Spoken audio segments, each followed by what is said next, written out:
Le premier sujet, comme je vous le disais hier, parce qu'il fallait toujours preuve à l'appui, démontrer ce que nous disions, la Russie appelle à la prudence au Mali et au Niger.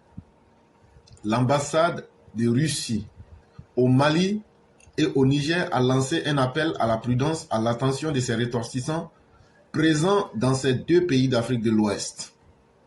Cette recommandation fait suite à une évaluation du contexte sécuritaire régional marqué par la recrudescence des activités terroristes et des conflits armés. Et donc le document nous dit que la Russie dit, les gens de Vladimir Poutine là, leur ambassade qui est au Mali là, dit à tous ceux qui sont de nationalité russe que si ils doivent aller au Mali ou bien au Niger là, s'ils vont là-bas et puis les djihadistes les tuent ou bien quelque chose arrive là-bas là, que la Russie n'est responsable de rien et que quand eux ont étudié la situation, ils voient que dans ces pays-là, les terroristes sont en train de prendre la force et le pays même en train de se gâter. Ça veut dire quoi? Ça veut dire que la Russie même reconnaît que l'aide qu'elle a apportée aux Maliens et aux Nigériens là, ça n'a pas été une bonne aide. Ils ont trompé les Maliens et les Burkinabés, c'est ce que ça veut dire. Parce que c'est ce que Assimi et tous les gens de l'AES avaient dit, que si eux se confient aux Russes là, que tous leurs problèmes de sécurité seront réglés. La Russie vient leur dire que tout ce qui va arriver là, si tu t'en vas là-bas là, ce que tu gagnes dedans là, c'est ton problème. Et ils ne peuvent pas assurer la sécurité de quelqu'un. Dans un communiqué publié ce jeudi 25 juillet 2025, les autorités russes ont souligné l'importance pour leurs citoyens de rester vigilants et de limiter leurs déplacements, en particulier dans les zones jugées à haut risque. Ils disent donc, pour ceux qui sont là-bas, dans ces pays-là, et puis ils sont des gens qui travaillent comme à l'ambassade, on appelle ça le personnel diplomatique, ils disent, faut pas sortir, tu vas aller n'importe où, parce que si tu sors et puis tu te promènes là, tout ce qui va t'arriver là, c'est pas eux qui vont pouvoir prendre les conséquences. Ils disent que ces pays-là sont devenus des zones qui sont jugées à haut risque. Ça veut dire, quand tu es dans ces pays comme le Mali, le Niger, le Burkina là, à n'importe quel moment, n'importe quoi peut t'arriver. Wagner n'assure pas la sécurité, l'armée de ces pays-là n'assure pas la sécurité. Ce sont les djihadistes et ce sont les bandits armés qui assurent la sécurité dans ces pays-là. La sécurité de nos concitoyens est notre priorité absolue. Nous recommandons vivement d'éviter les déplacements non essentiels, de se tenir informés des développements locaux, a déclaré l'ambassade.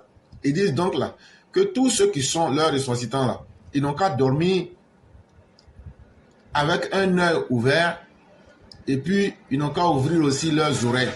Ils n'ont qu'à dormir pour s'oublier. Parce qu'à chaque moment, les peuples leur disent, il est l'heure de fuir parce que c'est gâté. C'est l'or avec les richesses de ces pays-là qu'on était venu piller. On les a blagués avec Wagner.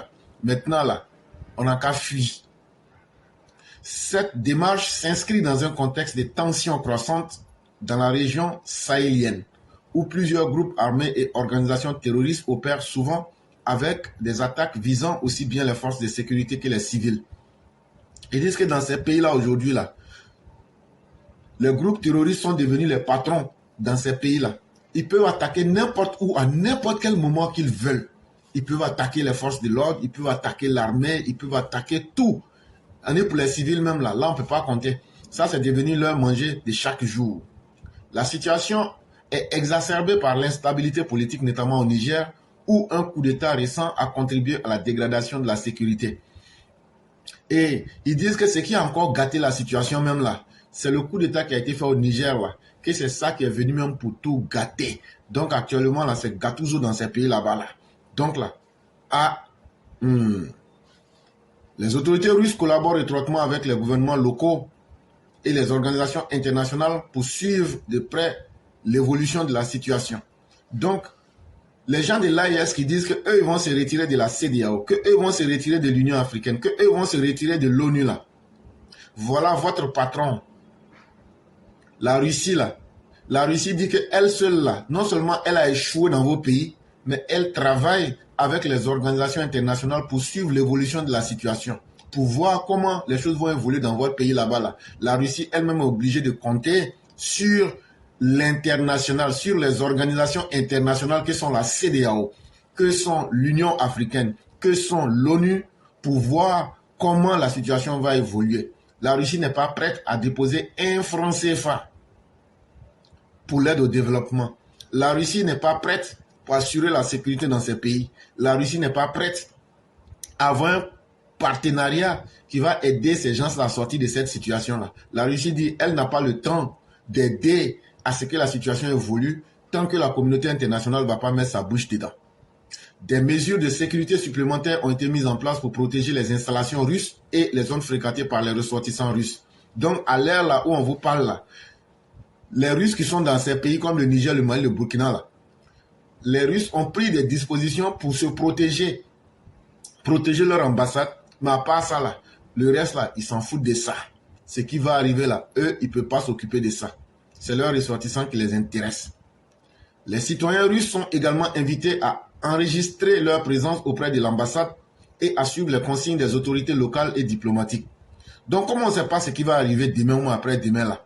Comment on sait que ça va se gâter grave?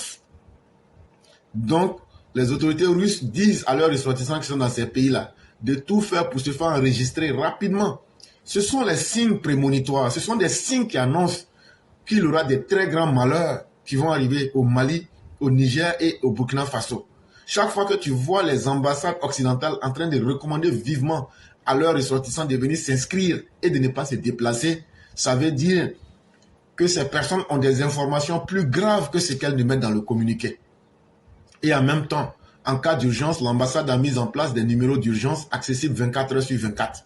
Et donc, en même temps, quand c'est mal gâté là, il y a un numéro 24 heures sur 24 pour leurs ressortissants pour appeler. Et donc, on attend de voir ce que la situation nous réserve. Ce nouvel avertissement reflète la préoccupation croissante de la communauté internationale face à l'instabilité persistante dans le Sahel, une région stratégique où de nombreuses puissances mondiales ont des intérêts économiques et politiques. Et donc, même hier, avant-hier, je vous en parlais, l'ONU était obligée d'envoyer des gens pour aller dire aux gens du Burkina là, que conneries, stupidité dans laquelle vous êtes là, pour révolution, le conneries de bête que vous êtes en train de faire là, voilà les conséquences qui sont là. Vos pays là vont disparaître. C'était un message cash. La Russie, tout en renforçant sa présence diplomatique et économique en Afrique, démontre ainsi sa volonté de protéger ses citoyens et de contribuer à la stabilité régionale. Comment on peut contribuer à une stabilité régionale quand on protège uniquement ses ressortissants, mais sans protéger ces pays-là? Et je ne suis pas d'accord avec cette analyse-là, mais je suis par contre d'accord que la Russie démontre de sa volonté de protéger ses citoyens. Mais la Russie ne contribue pas à la stabilité régionale en Afrique de l'Ouest, plutôt elle contribue au désordre en Afrique de l'Ouest. C'est de cela qu'il est question. Et donc l'article a été tiré de Le Mandat Express.net pour ceux qui voudraient vérifier.